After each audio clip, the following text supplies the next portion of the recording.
Hello बच्चों। आज हम हिंदी का एक लेसन जिसका नाम है हुदहुद वो पढ़ने जा रहे हैं।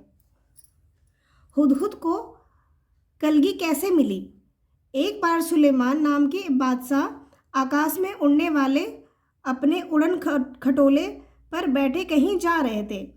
बड़ी गर्मी थी, धूप से परेशान हो रहे थे। आकाश में उड़ने वाले गिद्धों से उन्होंने कहा कि अपने पंखों से तुम लोग मेरे सिर पर छाया कर दो, पर गिद्धों ने ऐसा करने से मना कर दिया। उन्होंने बहाना बनाते हुए कहा, हम तो इतने छोटे छोटे हैं, हमारी गर्दन पे पंख भी नहीं है, हम छाया कैसे कर सकते हैं। सुलेमान आगे बढ़ गए। कुछ दूर जाने पर उनकी भेंट हुदहुदों के मुखिया से हुई। सुलेमान ने उनसे भी मदद मांगी। वह चतुर था।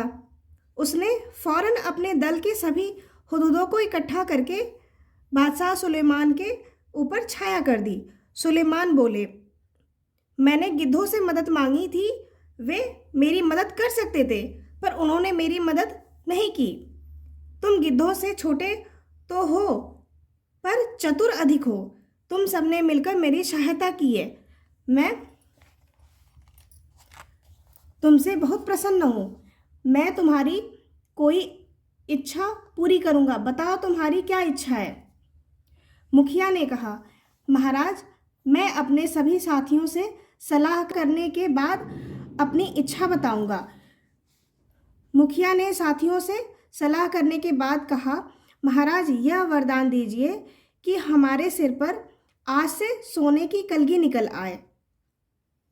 बादशाह हंसे और बोले, मुखिया, इसका फल क्या होगा, यह तुमने सोच लिया है। मुखिया बोला, हाँ महाराज, मैंने खूब परामर्श करके यह वर मांगा है। सुलेमान ने प्रार्थना स्वीकार कर ली। सभी हुदहुदों के सिर पर सोने की कलगी निकल आई। लोगों ने सोने की कलगी को देखा तो वे हुदहुदों के पीछे पड़ गए। तीर से उन्हें मार मार कर सोना इकट्ठा करने लगे। हुदहुदों का वंश समाप्त होने पर आ गया। तब मुखिया घबराकर बादशाह सुलेमान के पास पहुंचा और बोला, इस सोने की कलगी के कारण तो हमारा वंश ही समाप्त हो जाएगा। सुलेमान ने कहा, मैंने तो शुरू में ही तुम्हें चेतावनी दी थी। खैर जाओ, आज से तुम्हारे सिर का ताज सोने का नहीं, सुंदर परों का हुआ करेगा। और तभी से हुदहुदों के सिर पर परों का यह ताज कलगी शोभा पा रहा है। हुदहुद एक बहुत सुंदर पक्षी है। क्या तुम्हें पता है इसके शरीर का सुंदर भाग कौन सा है। इसके सिर की कलगी बहुत सुंदर है। वैसे तो यह इसे समेटे रहता है, पर जैसे ही किसी तरह की आवाज़ होती है, यह चौकन्ना होकर परों को फैला लेता है। तब यह कलगी देखने में हूबहू किसी सुंदर पंखी जैसी लगने लगती है। इसी कलगी के बारे में तुमने अभी एक सुंदर कहानी भी पढ़ी है।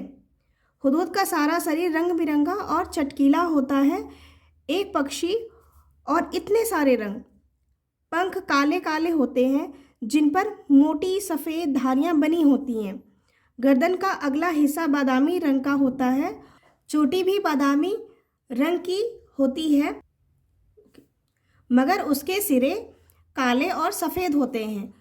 दुम का भीतरी हिस्सा सफ़ेद और बाहरी हिस्सा काले रंग का होता है। चोंच पतली लंबी तथा तीखी होती है। इस चोंच से यह आसानी से ज़मीन के भीतर छिपे हुए कीड़े मकोड़ों को ढूंढ निकालता है। इसकी चोंच नाखून काटने वाली नहरनी से बहुत मिलती है और शायद इसलिए कहीं कहीं इसे हजामिन चिड़िया के नाम से भी पुकारते हैं। हुदहुद हमारे देश के सभी भागों में पाए जाते हैं।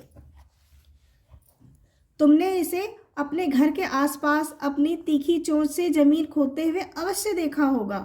बोलते समय यह 3 बार हुप हुप हुप सा कुछ कहता है, इसलिए इसे अंग्रेजी में हुप ऊ कहा जाता है। हिंदी में इसे हुदहुद कहते हैं। दूब में कीड़ा ढूंढने के कारण हमारे देश में कहीं कहीं इसे पदुबया भी कहते हैं। और सुंदर कलगी की वजह से कुछ देशों में लोग इसे शाह सुलेमान कहकर पुकारते हैं। मादा हुदहुद 3 से 10 तक अंडे देती है। जब तक बच्चे अंडे से बाहर नहीं निकल जाते वह अंडों पर बैठी रहती है, हटती नहीं। नर वहीं भोजन लाकर उसे खिला जाता है, पर दोनों में से कोई भी घोंसले की सफाई नहीं करता। संसार के विख्यात पक्षियों से एक है यह हुदहुद। यह अपनी सुंदरता के लिए तो मशहूर है, पर इसे पालतू नहीं बनाया जा सकता और न ही इसकी बोली में मिठास है।